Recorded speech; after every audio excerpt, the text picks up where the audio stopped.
Right, Kopites, welcome back to Rise and Fall. So as you can see on the right hand side, this video is about Phillip Coutinho. So let's get started. Phillip Coutinho, once called the magician, Liverpool's creative heartbeat, Barcelona's £142 million superstar, now out in Qatar. From the spotlight, today's Rise and Fall takes us through his journey, from a prodigy in Brazil to the highs of Anfield to the struggles that defined his career. So we'll start off with the rise. He was born in Rio de Janeiro in 1992. Coutinho joined Vasco da Gama's youth system at age 7. His flair, vision and dribbling made him stand out from the very start. In 2008, at just 16, Inter Milan agreed to sign him for around €4 million, with the deal becoming official when he turned 18. At the time, Inter's president called him the future of Inter. He had a loan spell at Espanyol in 2012 when he showed glimpses of his talent in La Liga. But the real breakthrough came in January 2013. Liverpool, then managed by Brendan Rodgers, signed Coutinho for just £8.5 million. It turned out to be one of the bargains of the decade. At Anfield, Coutinho grew into a star. Across 5 years, he played 201 games, scoring 54 goals and providing 45 assists. He became known for his trademark long-range curlers into the top corner, his creativity in tight spaces and his ability to unlock defences. Alongside the likes of Luis Suarez, just bear me 1 second.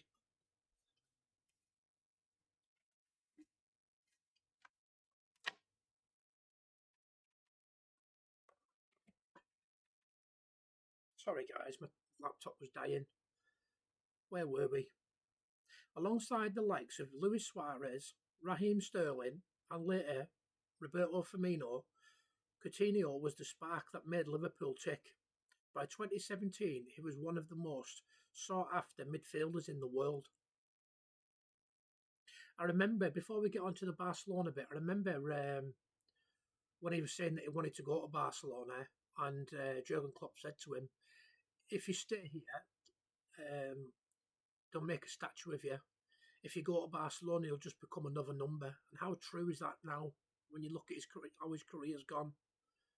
Very similar to a lot of players that leave Liverpool, isn't it? So the fall begins. Barcelona. In January 2018, Barcelona paid $142 million to sign Coutinho, making him the third most expensive player in history at the time. The expectation to replace Neymar, who had left for Paris Saint-Germain.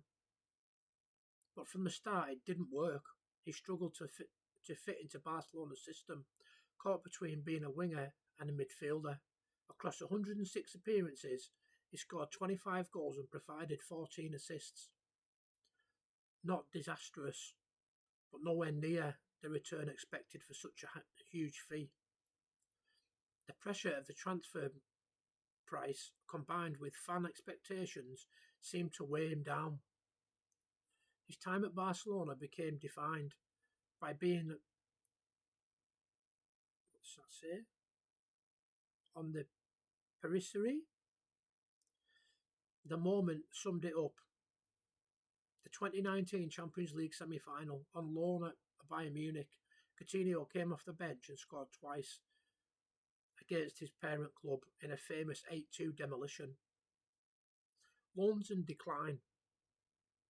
Bayern Munich, 19 to 20, loan spell, won the treble, Bundesliga, DFB, Pokal, and Champions League, but he was a squad player, not a starter. Bayern chose not to make the move permanent. Returned to Barcelona. Injuries began to bite. Knee problems kept him sidelined for long spells. Aston Villa, 22-23. A brief reunion with Steven Gerrard, who pushed for his signing.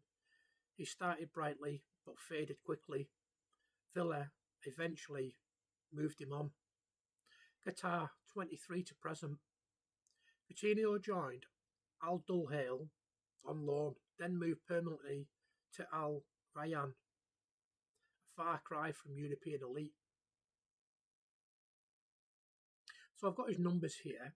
So this is across his career today as of September 2025. So Liverpool, 201 appearances, 54 goals, 45 assists. Barcelona, 106 appearances, 25 goals, 14 assists. Bayern Munich, 38 appearances, 11 goals. Aston Villa, 41 appearances, 6 goals. Brazil, over 68 caps, 21 goals.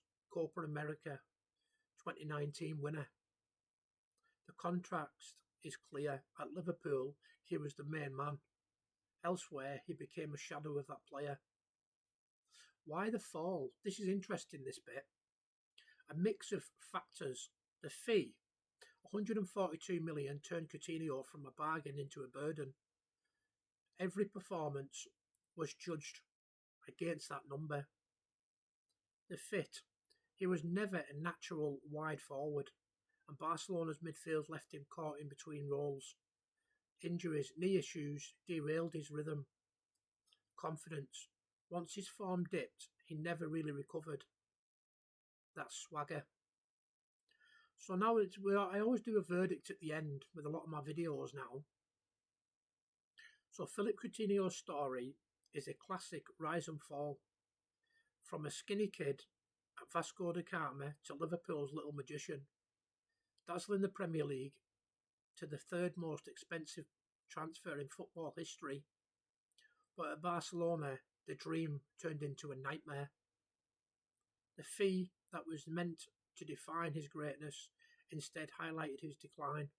Loans, injuries, fading impact. His career became a lesson in how quickly football can change. At 33, playing out his final years in Qatar, Coutinho is far from the player Liverpool fans adored. His legacy is mixed. Brilliant at his peak, but unable to sustain it.